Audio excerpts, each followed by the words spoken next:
esta noche nos acompañan en Te lo cuento Cecilia Bácula. Ella es candidata a senadora nacional con el número 4 por Avanza País, que ya sabemos está encabezado como candidato presidencial el general José Williams. Y también al otro extremo se encuentra Sandro Espósito, candidato a senador también con el número 11, pero por Fuerza Popular. A ambos no soy yo gordito, por si acaso. ¿Ah? No soy yo gordito, por si acaso, ¿ah? Yo es mi hermano mayor, oye, mi hermano mayor.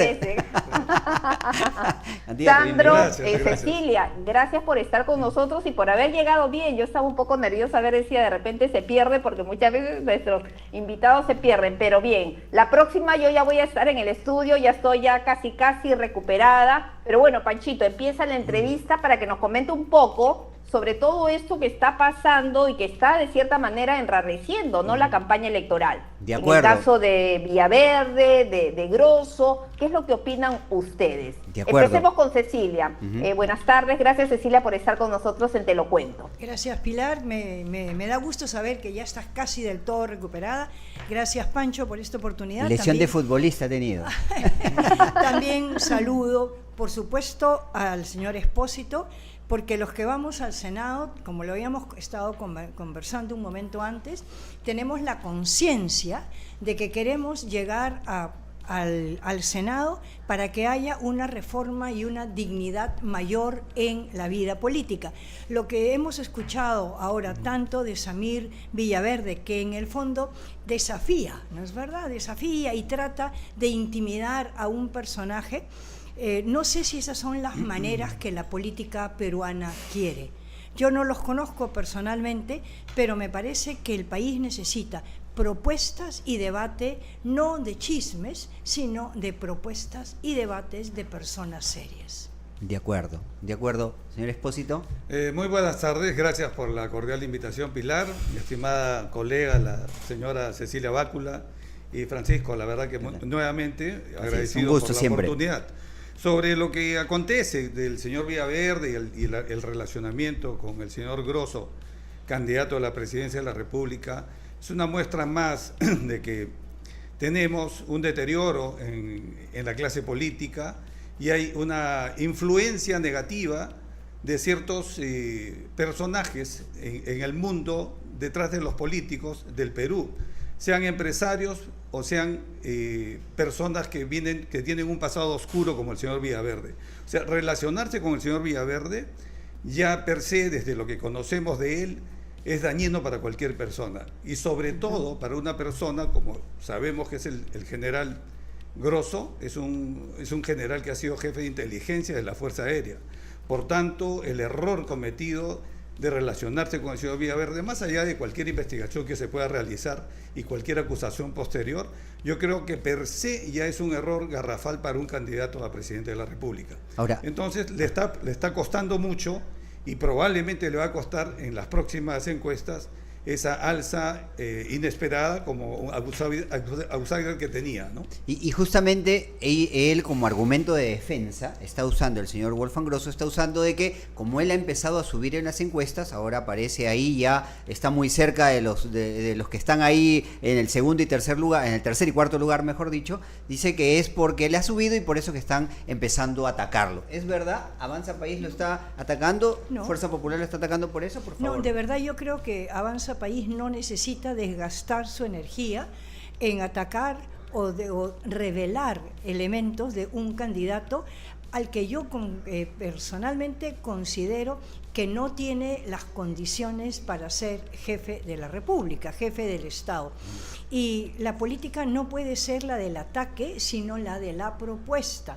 Y en ese sentido, estábamos viviendo una campaña tan extraña donde se hace por redes, donde no hay una relación directa entre el que aspira al gobierno y el pueblo, que en realidad todo se puede dar porque lamentablemente todo tiene un precio a nivel de redes. Señor Espósito, ¿Fuerza Popular la ha mandado Keiko lo ha mandado de repente? Absolutamente no. La forma de desarrollarnos en esta campaña como partido político, Fuerza Popular y su lideresa Keiko Fujimori han demostrado exprofesamente, manifiestamente, que no vamos a ir a responder ningún ataque y menos vamos a atacar. Estamos en una posición de defensa frente a las agresiones y también de llevar las propuestas que necesita el país para que las conozcan y pueda haber un voto responsable. Y también presumo que hay otros partidos, como el del general Williams, que están haciendo lo mismo. Son partidos que se distinguen del resto, que recurren al ataque, al bajo, digamos, a la bajeza de atacar a un candidato, de sacar historias, de inventar historias que realmente han sido muy cuestionadas y recordar cosas del pasado que no construyen, sino eleva el enfrentamiento entre peruanos. Entonces, eso debe acabar con estas próximas elecciones. Yo creo que el nivel del Senado va a reflejarse en la votación y va a reflejar además en los resultados en la cuestión política. Yo creo que el hecho de que tengamos 2 cámaras va a elevar el nivel de la política y la producción de las leyes. Vamos a ser, digamos, más eficientes en la producción legislativa. Ahora, para ambos candidatos, el enrarecimiento del ambiente electoral, ya la candidata Cecilia Bácula ha hecho algún adelanto sobre cómo está pues enrarecido todo este ambiente, no solamente por el tema de las redes sociales, cómo tienen que hacer ustedes su campaña, sino también enrarecido por este clima político que estamos viviendo totalmente tenso con el cambio de la presidencia de Jerí a Balcázar. Estamos ahora con un reciente cambio del sector salud, el tema de lo que se dice de la repartija que habría al interior de este gobierno también, cómo algunos partidos políticos estarían sacando provecho de todo esto, y en medio del inicio de la ola de diálogo por parte de la presidenta del Consejo de Ministros. Ya Avanza País, candidata Bácula, ha adelantado que no le va a dar el voto de confianza a la señora Denise Miralles. ¿Han cambiado en algo? ¿Cómo ve todo usted toda esta situación? ¿Complicar aún más el ambiente político que ya está bastante alborotado? Yo creo que es una actitud muy responsable que la bancada haya emitido un pronunciamiento diciendo que no va a dar el voto de investidura en las condiciones actuales. El Perú tiene en este momento una crisis de gobernabilidad, una crisis de institucionalidad, está en crisis el sector energético, está en severísima crisis el sector salud, y entonces no se puede avalar a un gobierno, o sea, a un gabinete que ha nacido de la repartija de verdad peligrosa y malsana, y que es lo que nos ha estado llevando en los últimos años a tener esta secuencia de jefes de Estado que lamentablemente no han dado la talla. ¿Y usted, señor Espósito? Mire, tanto Fuerza Popular como mi persona, desde hace más de 2 meses, hemos sostenido que no era conveniente la vacancia o censura del señor Jerí, del presidente de la República del Perú. El anterior. Sin embargo, el anterior. El claro. encargado. Sin embargo, se procedió a través del Congreso a sacarlo del cargo. Y tuvimos como consecuencia algo peor, que es el señor Balcázar. Ahora, si bien es cierto, se está manejando, se está haciendo una gestión interna dentro de las bancadas de los partidos políticos para no darle el voto de confianza, todavía el fujimorismo no ha determinado su posición, porque sí escuché a Keiko Fujimori decir que si el tema de la educación virtual continuaba, ella como partido político aconsejaba no darle el voto de confianza. Y eso yo creo que se asustaron a tal punto que sí, a las horas el gabinete salió al frente y el presidente a dar marcha atrás. Pero más allá de eso, creo que lo más grave hubiera sido que no pueda controlar, gestionar la crisis que se había generado por el tema del gas. Yo creo que el desabastecimiento y el alza de precios de los combustibles, que arrastra todos los precios, y el desorden que genera, eso hubiera sido peor.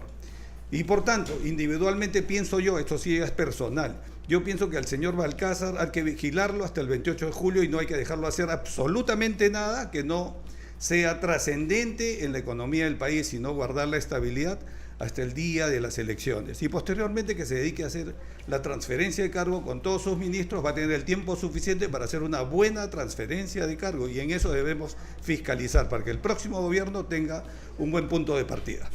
Yo quería preguntarles sobre las encuestas.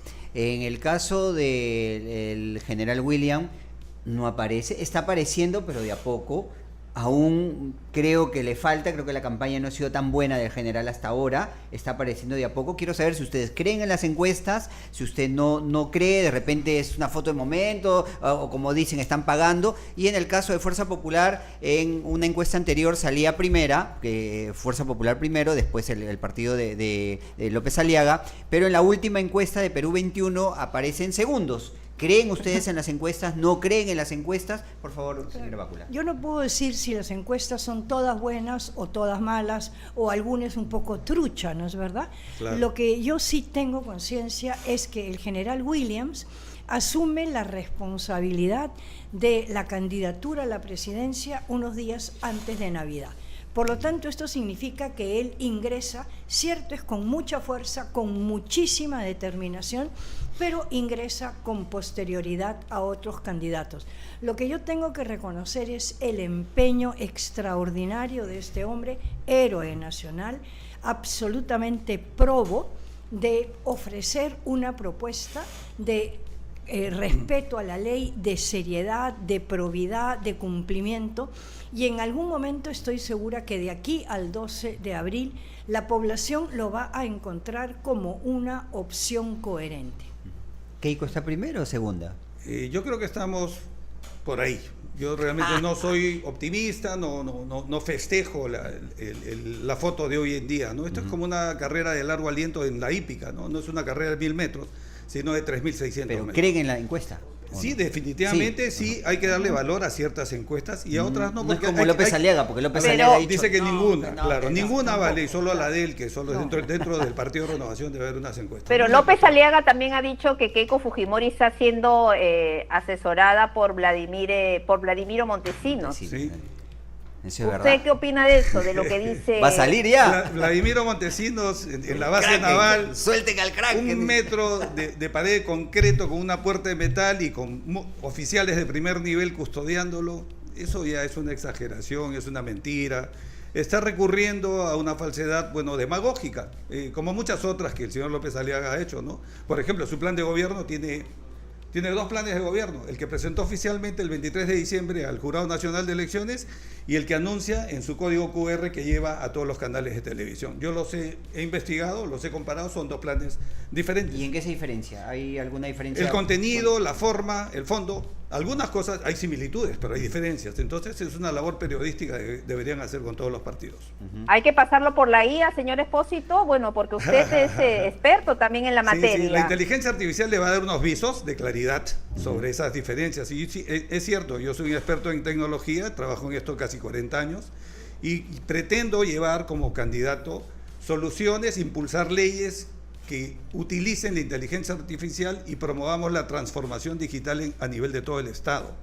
Entonces creo que hay que reforzar la Secretaría de Transformación Digital del Gobierno, que reporta a la presidencia del Consejo de Ministros, y darle un peso de viceministerio, sin ampliación de presupuesto, realmente solamente dándole empoderamiento de tal manera que lo que ellos hagan sea vinculante para todas las entidades del Estado.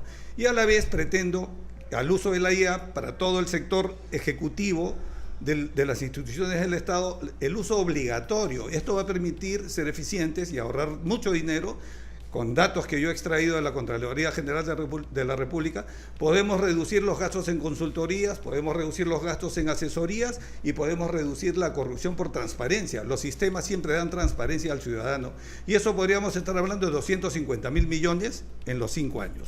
Yo sí quisiera acotar, Pilar, un ratito solamente a lo que dice el señor Expósito, y decir que efectivamente en el Senado va a ser indispensable la aplicación de un control político severísimo, y sin duda la inteligencia artificial va a ayudar, y todos con humildad tendremos que tener capacitación. Yo lo veo en la universidad donde yo soy docente. O sea, hemos sido capacitados para usar esa herramienta en beneficio de nuestros cursos, en beneficio de los alumnos. Y todos tenemos que modernizarnos. Así es, todos modernizados. Y respecto al programa del señor López Aliaga, yo lo leí, he leído todos, porque me parece responsable hacerlo. Y yo hice un comentario que decía que una de las versiones parecía más bien la propuesta de una beneficencia muy rica y no la de un estadista. Casi me comen, pero bueno, eso es lo que tuve que decir en su momento, ¿no? Ahora, ¿no? Cecilia, y sí, bien interesante, y sobre eso vas a seguir hablando, pero quería dar unos datos sobre, bueno, quién eres, ¿no? Porque has sido embajadora del Perú y representante permanente de nuestro país en la UNESCO, directora nacional del Instituto Nacional de Cultura. Tienes muchas publicaciones, experiencia docente, como tú bien lo estás refiriendo, doctorado en Historia por la Católica, bachiller en Humanidades, y bueno, y qué importante es eso, porque el tema de la cultura, lamentablemente, muchas veces, en la mayoría de los planes de gobierno y los candidatos no los tocan mucho. ¿De qué manera tú, con tu experiencia, crees que podrías dar un gran aporte en este sector tan olvidado? Mira, yo soy absolutamente convencida de que un país como el Perú, con una riqueza milenaria tan importante, tiene que hacer de la cultura una herramienta de gobierno. Y lo que nosotros vemos ahora como un país fragmentado, dividido, aislado, yo creo realmente que solo se va a poder solucionar cuando hagamos de la riqueza cultural un elemento de cohesión. Yo pretendo aportar todo lo que he aprendido, lo que este país me ha dado en las investigaciones de historia, en la defensa del patrimonio cultural, y no hay mucho interés en este tema, y eso realmente es un producto terrible de ignorancia. No reconocer el valor de la cultura en este país es realmente darle la espalda a la realidad. De acuerdo. Yo quiero hacer una pregunta de acuerdo a los seguidores, porque están mucha gente interactuando y uno de ellos Muchas preguntas hay ahí. Sí, claro. Franklin Grados 3884 es una pregunta para los dos, por favor. Dice, cada congreso ha sido peor que el anterior. ¿Por qué creerles que este será diferente? Señora Bácula, por favor. Porque yo lo que tengo para ofrecer es no solamente mi experiencia, mi voluntad, sino una hoja de vida limpia, absolutamente inmaculada. Y creo que en esta oportunidad hay muchos candidatos en los distintos grupos políticos que, igual que yo, deciden ingresar a la política como un gesto de valentía y de patriotismo para hacer de la política una acción digna de servicio. Señor Espósito. Yo le digo a Franklin que en este momento, hoy día, de ser posible, analice la hoja de vida de la señora Bácula, la distinguida señora Bácula, y de mi persona.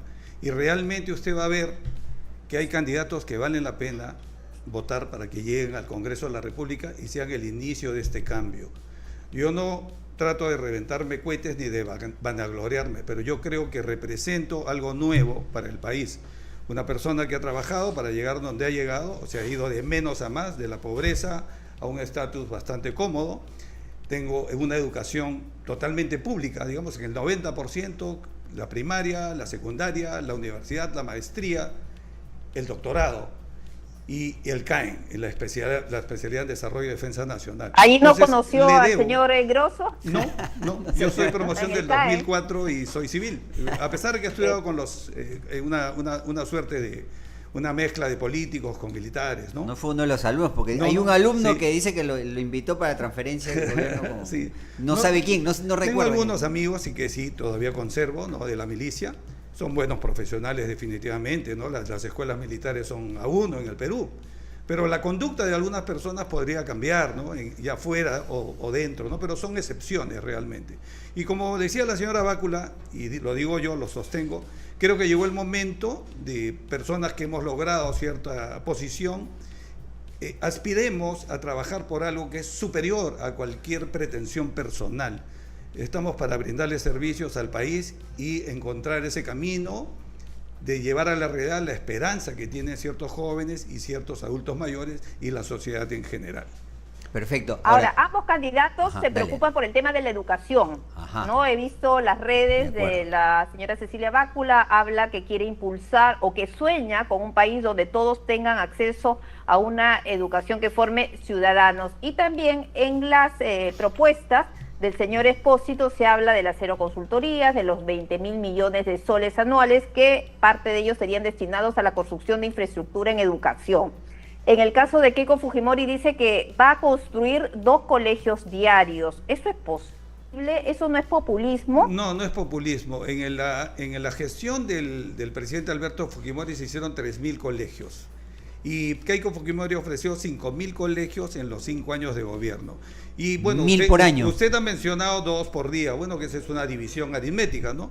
Pero la infraestructura se desarrolla en simultáneo en diferentes regiones del país, ¿no? Y podríamos estar hablando de cientos de colegios, ¿no? En simultáneo, no 2 por día. Ese es un promedio que hace pensar que es de otra manera. Hay un candidato que ofreció 1 millón de casas. Sí, seguramente. Y de repente tenés cuestionable. Pero tenemos un candidato que todo es plata como cancha, entonces. También, claro. También. De verdad. Él no promete nada, él solo promete nada. Ahora, más allá de hacer colegios, perdóneme para terminar, tenemos el 50% de falta de conectividad en las escuelas del país. Ya, eso es un reto para cualquiera que gobierne, rojo, azul, amarillo.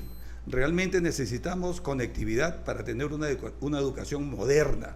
Si queremos avanzar, no solamente es infraestructura física de carpetas y de paredes y de pizarras, y también profesores. Tenemos que mejorar la calidad del profesorado.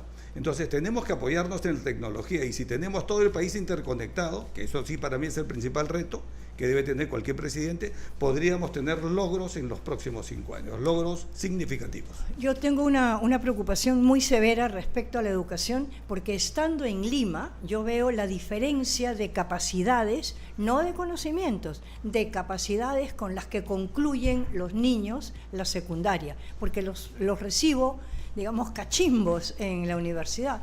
El tema es que si nosotros no le ofrecemos a la ciudadanía educación de calidad, estamos condenando a un altísimo porcentaje de nuestra población a que lo que recibe en las aulas no lo haga competitivo.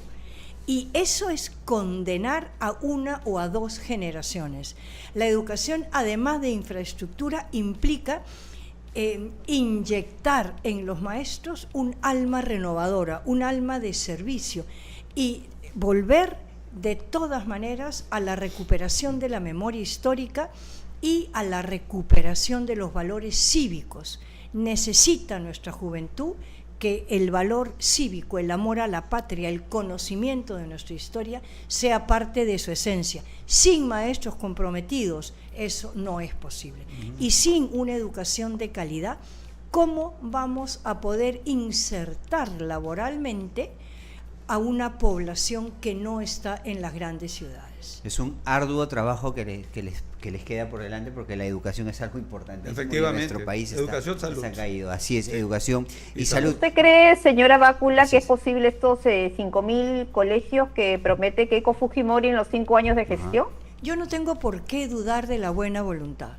No tengo por qué hacerlo, no es mi estilo, y creo que la educación es en una prioridad en muchos de los postulantes a la presidencia de la República. El tema es que no solo se trata de la infraestructura, se trata, como bien ha dicho el señor Espósito, de conectividad y de maestros. Y yo siempre sueño, por ejemplo, que el mejor maestro sea destinado a frontera, con premios, con reconocimiento económico, de privilegio, con reconocimiento ciudadano, porque lo que se concentra es una educación mal que bien aceptable en Lima, pero las provincias y los extremos del país están realmente en abandono. Y el tema es de la injusticia. El que no tiene una educación urbana no será competitivo, no podrá ingresar a mejores universidades, no será laborablemente elegible. Y eso lleva también a la urgencia de generar un pacto de honor con las universidades que no tienen la calificación para brindar educación superior. Y yo quería importante, tocar... ¿no? Así Lo es, del así, pacto Pili. de honor De con acuerdo. las universidades. Tú Eso querías es tocar, Panchito. Importantísimo, así es importantísimo ese pacto, la educación es básica. Yo quería darles un poquito la vuelta, quería tocar otro tema más picante. Hemos hablado primero de un Vladimiro, de Vladimiro Montesinos, que probablemente salga, no sé si les va a incomodar. Pero hay otro Vladimir que también está feliz, que le está haciendo campaña, que sale en las redes, que pide que cambien al policía, al general de la policía, y probablemente... que no les queda duda que aparezca, si es que le da el TC la posibilidad, que aparezca en el debate físicamente. Ustedes, como partido, como candidatos, ¿tienen algo que decirle al señor Cerrón, Vladimir Cerrón, que probablemente si aparece puede mover, como se dice, este badaje político? Yo sí creo que tengo algo que decirle y tengo que decirle que entiendo que su deseo es dejar de ser un holograma para convertirse en una realidad. Pero también yo tengo una pregunta a la ciudadanía. ¿Qué hay en estos personajes? ¿Qué hay que pueden cautivar la voluntad y el seguimiento? ¿Qué hay en nuestra población civil que está incapacitada para reconocer la limpieza de lo que no es limpio, lo bueno de lo que no es bueno, lo que corresponde de lo que no corresponde? Y en realidad nosotros tenemos unos 30 años, 3 décadas de muy poca acción política, y eso hay que revertirlo ya. ¿Por qué cree que no lo capturan? ¿Cree que hay alguien que lo protege? Yo no sé si lo protegen, pero si no se quiere capturar, no se captura, así de simple. Ajá. Porque la policía es buena acá en el Perú, ¿no? Ellos capturan a los que quieren. Yo he tenido mucho respeto, por ejemplo, por el general Arriola. No me atrevería a cuestionar su accionar, pero que no se le quiere capturar, es que no se le quiere capturar. ¿Y por qué cree que no se le quiere capturar, señor Espósito? En primer lugar, con la inteligencia y con toda la tecnología se le debería capturar. ¿Usted qué conoce? Creo que hay influencia política, definitivamente, detrás de todo eso, ¿no? Pero viendo lo bueno y lo malo, hay más de malo que de bueno si ese señor Cerrón le levantan la orden de captura. ¿No tienen miedo que aparezca? La parte buena es para la política, ¿no? Porque va a estar en la arena política y va a poder expresar sus ideas como cualquier candidato, esa es democracia. Pero la parte mala le está haciendo mucho daño al sistema de justicia. Está dejando mal parada al sistema de justicia, porque la justicia viene desde la policía hasta el Poder Judicial. Y en ese proceso tiene que haber castigo, tiene que haber una orden que se cumpla, ¿no? O sea, la cadena de valor de ese sistema tiene que funcionar.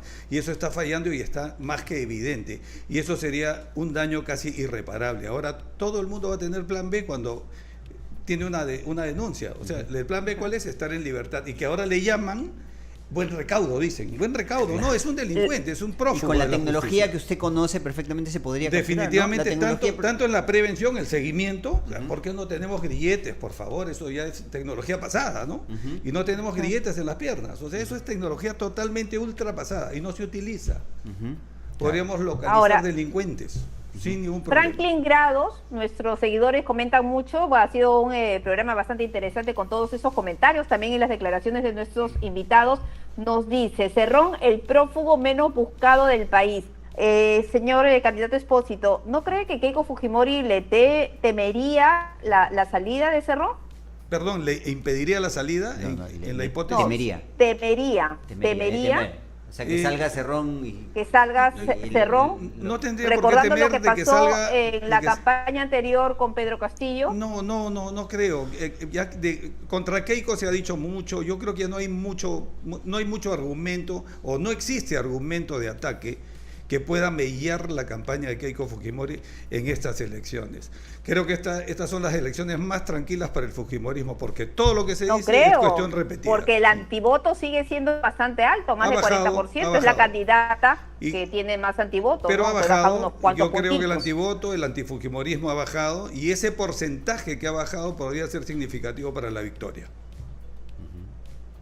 Bueno, ok, está bien, es lo que pienso yo. Candidata Bácula. Sí, ahí está. Acá hay unos lindos comentarios que compartir con ustedes de nuestros seguidores. Eso es lo que justamente le quería decir, así es.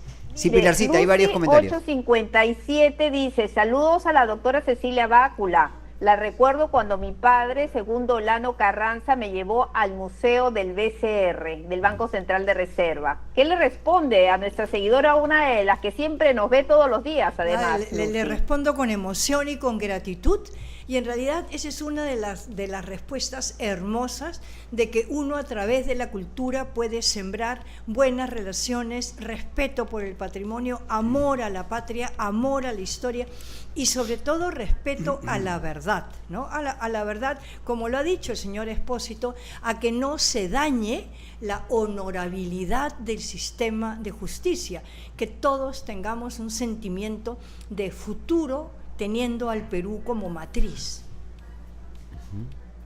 A ver, perfecto. Pilarcita, hay más comentarios, no sé si quieres leerlos tú. Hay más, señora Bácula. ¿Cómo podemos mejorar la educación de los niños y adolescentes si los maestros no están capacitados y no quieren capacitarse? Y esa es una pregunta que podrían responder los dos, ¿no? De acuerdo. Sí, mira, en realidad yo no creo en esta especie de indisciplina institucional. O sea, yo no me puedo imaginar en el ejército que una persona diga, no me voy a dejar evaluar. Yo he trabajado 30 años en el Banco Central y comprendo claramente lo que es la meritocracia. Entonces, los maestros tendrán que ser, no sé si conminados, invitados institucionalmente, pero tiene que haber la contraparte. Soy el mejor, el más preparado, tengo opciones de ascender, de mejor haber, de puestos de privilegio, como la frontera. ¿Por qué vamos a seguir pensando que ir a Huaquillas o ir a Tumbes es un castigo? O sea, no puede ser. Entonces, yo creo que es un tema de institucionalidad y de autoridad. Efectivamente, se requiere un plan nacional de reforma de la educación. Tenemos que crear gente competitiva. Los maestros tienen que competir para ser mejores y para traer mejores alumnos y mejores seres humanos y mejores personas finalmente para nuestro país. ¿Cómo se logra eso? Con un plan de trabajo, un plan estratégico de 0 a más. Los que ya están hoy van a ir jubilándose, ¿ya? Vamos a tratar de trabajar con ellos, pero con los profesores nuevos hay que crear otra promoción que traiga generaciones atrás, que tenga dentro la competitividad, que tenga integridad, que tenga honorabilidad, y a eso hay que premiarlo. Al que es mejor se le paga mejor, al que es mejor se le asciende. El tema de la competencia, por ejemplo, en las universidades. Nosotros tenemos muchos profesionales que no tienen título profesional y en el campo del laboral son bastante buenos, son gerentes, bien reconocidos, bien pagados, con buena performance, pero sin embargo nunca se han titulado, porque siempre ha sido un problema el hecho de titularse, hacer la tesis. No todos son investigadores, pues. Habrá 5 o 10% de la población que estudia, que hace tesis o que se puede dedicar a la investigación, pero el resto no quiere decir que no sean competitivos.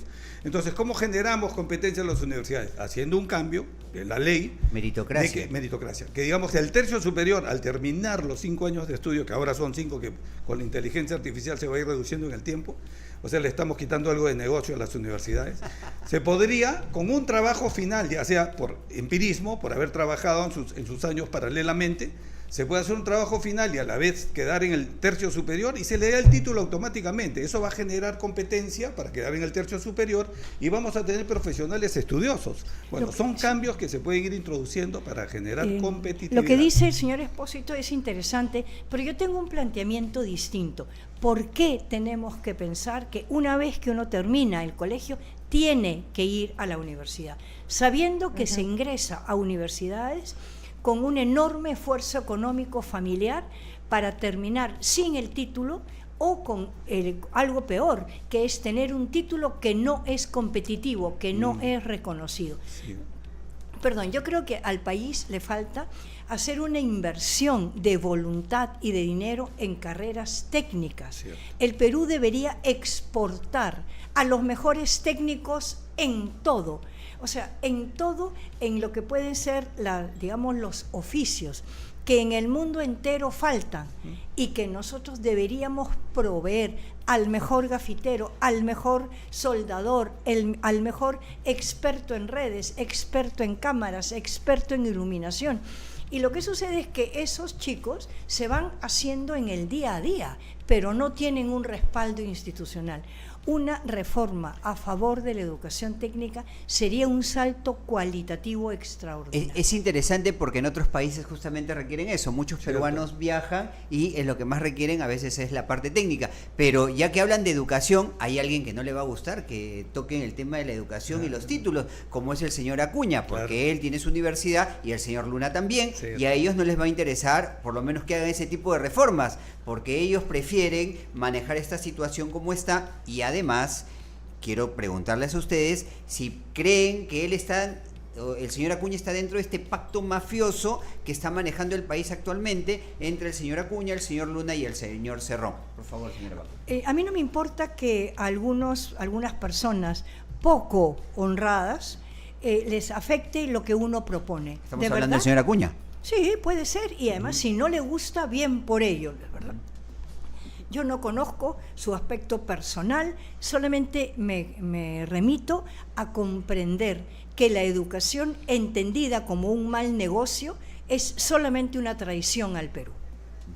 Perfecto. Sí, yo pienso, realmente tengo adjetivos que los puedo decir en privado, pero frente a cámaras.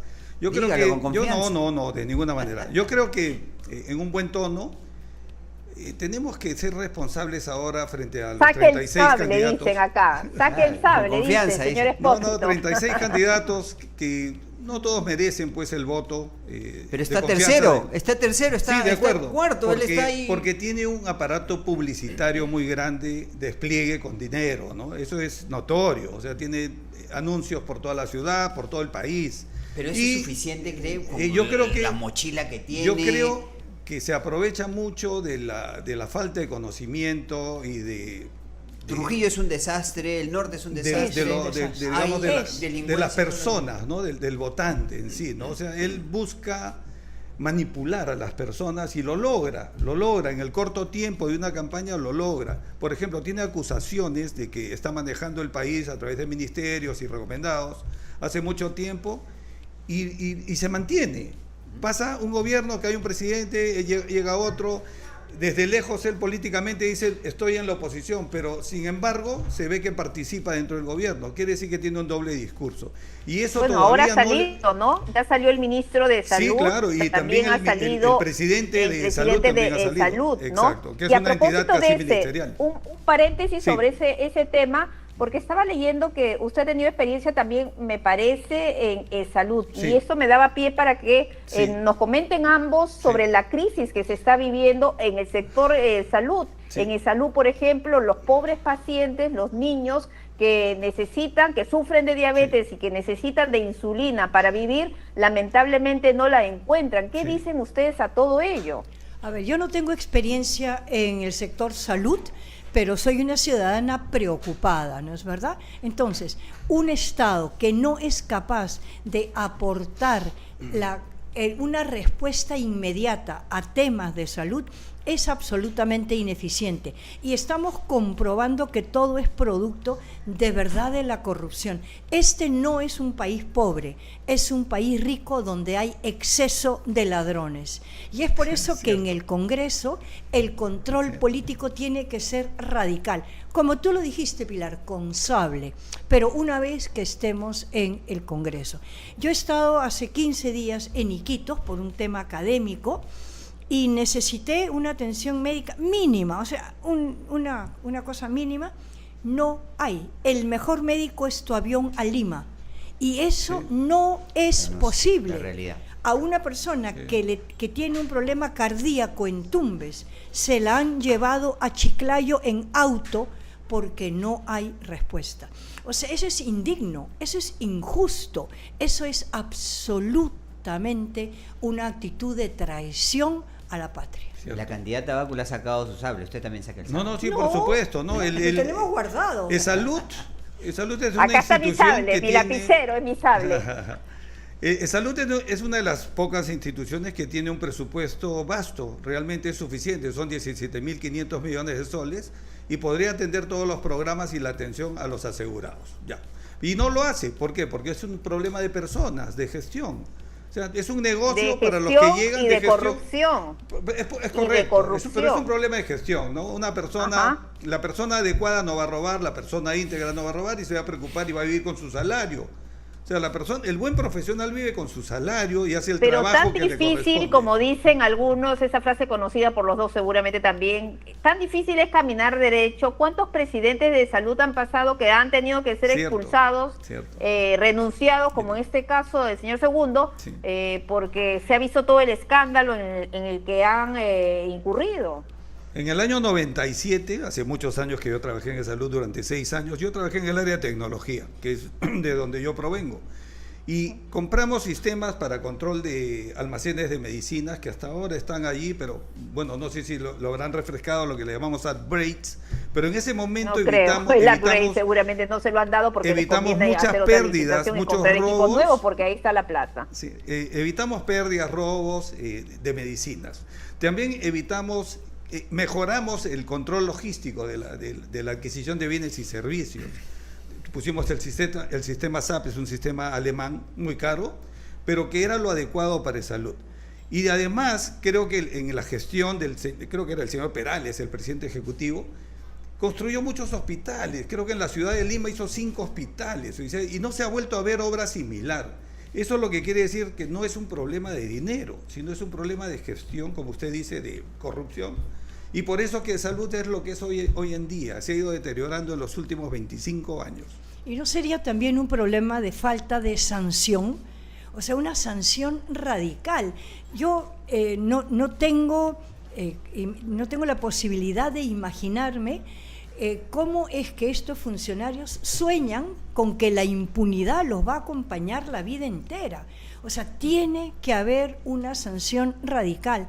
No sé si es prisión, no sé si es incautación de sus propios bienes, pero no puede ser que estas personas que de verdad merecen el repudio terminan una gestión enriquecidos habiendo matado a muchísima gente por la inoperancia de su gestión. Sí. Y deambulan por la vía pública con toda libertad, mientras no hay una sanción de verdad, como la de los hermanos Gutiérrez, ¿no es verdad?, que colgaron a los mafiosos de las torres de la catedral. Quizás no vayamos a aprender. La sanción tiene que existir, tiene que ser visible, contundente y dar temor. Ahora, señor Espósito, ¿de dónde tendrían que colgar a estos corruptos? ¿Cuál tendría que ser la sanción ideal radical, no? Hay que revisar el Código Penal, definitivamente, y sancionar con penas más severas a los delincuentes y sobre todo la corrupción por un funcionario del Estado, ¿no? El principal problema son los funcionarios del Estado, porque hay empresarios que están coludidos, obviamente, porque es una compra de bienes y servicios, pero yo creo que el funcionario del Estado tiene que ser ejemplar. Si es íntegro, yo creo que podríamos mejorar muchísimo. Y si las penas son disuasivas desde el principio, ¿no?, de que usted se va a ir 30 años a la cárcel por robarle a su país, y es efectiva, yo creo que va a ser un ejemplo sancionador importante. Y para eso está el nuevo Congreso de la República.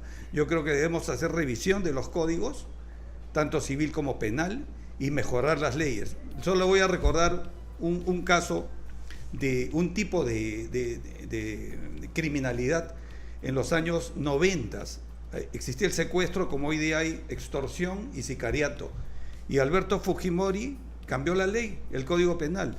Le dio cadena perpetua a los secuestradores y puso mano dura con la policía, con la inteligencia, y desaparecieron los secuestros en menos de un año. Ya no habían secuestradores. Podría ser, no sé, se me ocurre con lo que usted está diciendo, cadena perpetua para los corruptos, para los funcionarios corruptos.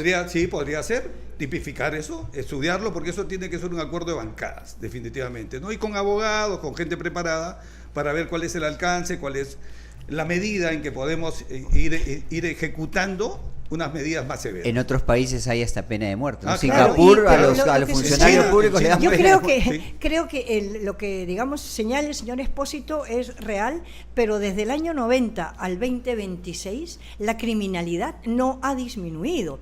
Y no, a mí me parece que no es posible que una persona que roba un celular y que desgraciadamente mata por robar un celular, tenga la misma pena o la privación de libertad de un funcionario público que agrede a una nación entera. O sea, tiene que revisarse el código el código penal, y yo sí creo que la sanción debe ser disuasiva, debe dar temor. Uno llega al gobierno, yo he estado en el sector público, en el sector de cultura, para servir, no para servirse. Y esa mala comprensión del servicio tiene que ser sancionado.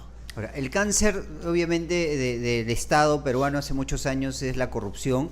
Es cierto, ustedes están dando diagnósticos, pero, a ver, de ustedes de llegar con su partido, obviamente, con todo el partido, ¿cuál es el tratamiento que se tendría que hacer? Si bien es cierto, está diciendo pena de cárcel, pero, bueno, ok, de repente eso no solo es una solución, es algo disuasivo, pero ¿cómo entrar al interior, a ese corazón donde las entrañas salen para que siga creciendo la corrupción por todos lados? ¿Hay una estrategia? ¿Avanza País tiene alguna estrategia para llegar y acabar con la corrupción? ¿Fuerza Popular lo tiene? Sí. ¿Han estudiado eso? Por favor, quisiera escucharlo, porque es importante las soluciones más que los diagnósticos, porque creo que todo el mundo lo conoce, ¿no? De diagnósticos estamos realmente viviéndolo día a día, ¿no? En Avanza País, en el plan de gobierno de Avanza País, hay una voluntad muy, muy severa respecto al cumplimiento de la ley. El Perú creo que atraviesa por una abundancia de normas, las tenemos todas. No se trata de dar más, se trata de cumplir eficiente, puntual y con probidad la norma. Cuando el general Williams lanzó esta propuesta de un cambio a la fuerza, no es a la fuerza del garrote, ¿no es verdad? Es a la fuerza de la honestidad y de comprender que el Perú está en un momento de encrucijada. No podemos darnos el lujo de tener más años de inestabilidad, más años de cambio de presidente y sobre todo de decadencia en las autoridades. Fuerza Popular tiene la fórmula. Sí, la transparencia a través de la tecnología. Mientras el comportamiento del funcionario público sea trazable, o sea que usted pueda hacer el seguimiento, la ciudadanía pueda ver lo que pasa dentro del Estado, va a ser mucho más difícil robar. O sea, tenemos que aprovechar este momento que la tecnología no es cara, que está al alcance de cualquier gobierno, pero tenemos que tener un plan de implementación en todos los sectores. Y ese plan integral de implementación hay que llevarlo a cabo con los profesionales adecuados. Yo pertenezco al mundo. ¿La ley de adquisiciones del Estado tendría que ir al tacho, la actual? No. Si usted dice que hay que hacer una nueva ley, probablemente, pero hay que reformarla. La ley se ha ido reformando para ayudar, dicen, a la apertura a más empresarios, pero lamentablemente esa ley se ha ido cambiando y en todas esas versiones ha facilitado la corrupción, porque ahora no basta tener, ya no vale tener experiencia, vale solo el precio. Y hay muchos concursos públicos que se ganan por precio, o sea, cualquier empresa gana y por precio. Y en el camino se adenda, porque la ley le permite hacer adendas. Y estas adendas son interminables. Antes era máximo el 30% del costo del servicio. Ahora no, ahora son interminables porque las justifican. Y allí viene la corrupción, en las adendas, porque gana por precio, saca del mercado a una empresa que valía la pena contratar y entra alguien que no sabe hacer las cosas y se roban el dinero en el camino y dejan el servicio o la obra inconclusa. Hay una pregunta directa. Cecilia, hay una pregunta directa para el señor Espósito. Hay una pregunta para el señor Espósito, ¿no? Sí, directa, así es. Que sería justamente ya la del estribo, porque tenemos ya que ir cerrando la entrevista. Así Franklin Grados es, ¿no? 3884. De acuerdo, con Franklin todo Grados. Respeto. Ajá, escucha, ¿Cómo creerle a Keiko si en cada elección dice que respetará los resultados y después termina pateando el tablero? ¿Qué le responde? Keiko nunca pateó el tablero.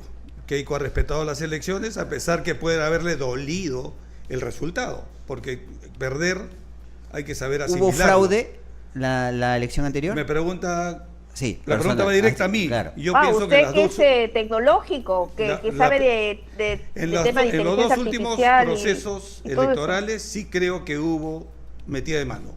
Sobre todo... Fraude. Sí, pero no es un fraude generalizado para decir, mire, el Jurado Nacional de Elecciones se puso contra todo el sistema. El sur del Perú, en las últimas elecciones, en primera vuelta Keiko Fuerza Popular tuvo votos. Y en esa misma región, en esas 3 ciudades, Arequipa, Cusco y Puno, tuvo 0 en muchas mesas donde sí había tenido votos. Eso es inconcebible. Y como desaparecían los documentos que reflejan el voto, solo quedan las actas, hubo fraude. Esa es mi conclusión. Y hoy en día no se va a dar eso. ¿Por qué? Porque tendremos personeros que eran amenazados de muerte en aquella época. Esta vez no. Esta vez vamos a tener personeros protegidos para que puedan estar frente a las mesas, y además el voto se va a conservar y va a ser custodiado por las Fuerzas Armadas. Entonces va a haber cómo corroborar cualquier denuncia u observancia frente al resultado de las elecciones. Esperemos. Ahora, esperemos. y señora Bácula, ¿cómo se está preparando desde Avanza País con todo este tema? Con el tema de los personeros, con el tema de la capacitación también para los miembros de mesa, para la gente, para los electores en general, para los ciudadanos que no saben cómo votar. Bueno, hay 2 problemas ahí. Uno es el tema mismo de la cédula, ¿no? Todos nosotros que tenemos, digamos, un poquito más de capacidad y sabemos Creo que lo que es así, queremos, ¿no? 44 vamos a por encontrar 43. A una sábana. La sábana. Y a nosotros lo que nos toca ahora es enseñar a cómo se debe votar, o sea, a nuestros electores, a nuestro público.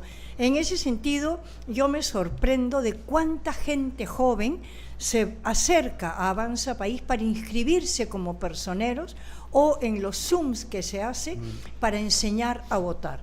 Nos estamos enfrentando a un proceso electoral muy complejo y, como yo les había comentado conversando antes de ingresar aquí al set, la posibilidad de que haya millones, quizás 5 millones de votos nulos, tiene que hacer pensar a los partidos políticos a que es imposible conducir una elección con más de 30 posibilidades, porque no son 30 posibilidades, pueden ser 2 o 3. Entonces, la clase política también tiene que poner sus barbas en remojo.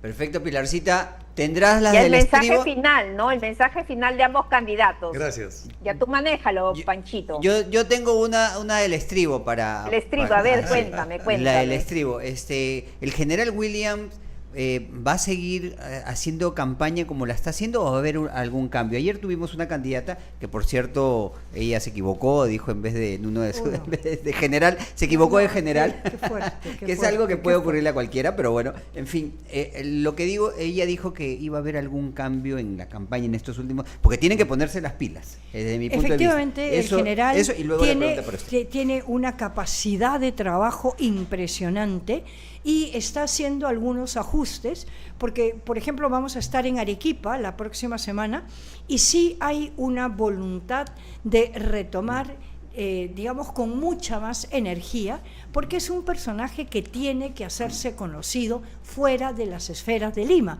Para mí, por ejemplo, su condición personal, su reputación, su probidad, su capacidad de asumir responsabilidades en crisis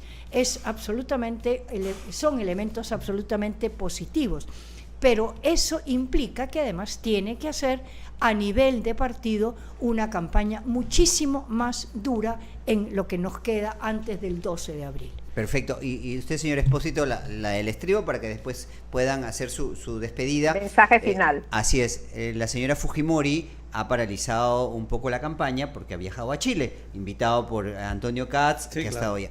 Lo que me ha extrañado, y eso de repente usted lo puede interpretar para saber, es que en una entrevista con CNN ella ha dado la posibilidad de apoyar que la señora Bachelet sea secretaria de la ONU. ONU. Si recordamos, justamente la señora Bachelet, en el gobierno de Bachelet, fue donde entregó a Fujimori. Ella no entregó a ningún otro candidato o ningún otro, digamos, detenido en su país, pero sí lo hizo con Alberto Fujimori. Sí.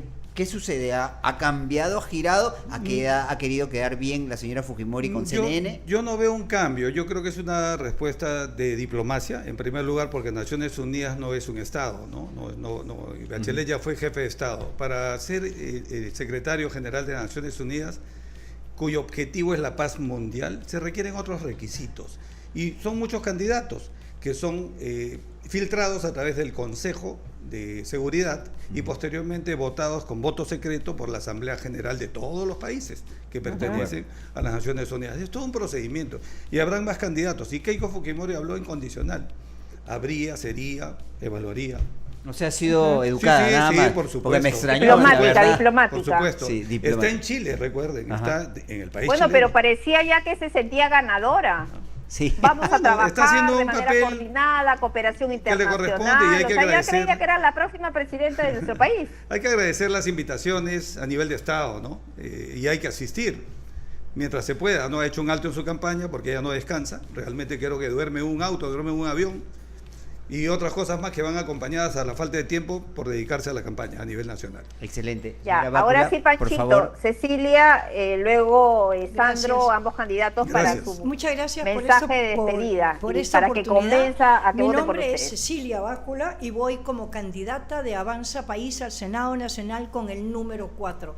De verdad necesito el voto de esa población que cree que puede confiar en mí, que conoce mi historia de vida y que sabe que a través de mis capacidades voy a ponerme al servicio del país.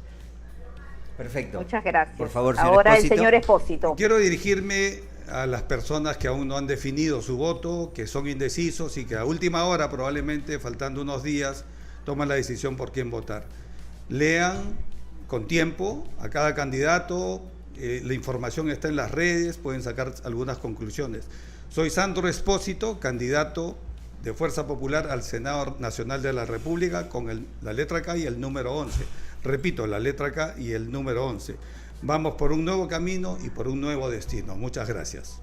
Gracias, candidatos, les deseo mucha suerte, esperemos que puedan conseguir los votos y pueden apostar por, como decía la señora Bácula, por aquellos indecisos, usted también lo dijo, por aquellos indecisos, porque son bastantes, ¿ah? En la última encuesta hay más de 25%, hasta 30%, así que ese número es donde ustedes tienen que apuntar, creo que ahí es la base, ¿no? Ahí puede ser el donde pueden apuntar. Bueno, y además que el 40%, ¿no? El 40% va a definir su voto después del debate, o sea que este debate va a ser importante, aunque bueno, vamos a terminar más confundidos con tantos candidatos. Gracias a ambos por haber estado con nosotros, como dice Panchito, toda la suerte y bueno, acelerar porque queda solamente 31 días ya, 32 o 31 días. Gracias Pilar, gracias Pancho. Muchísimas gracias a ambos por haber estado con nosotros.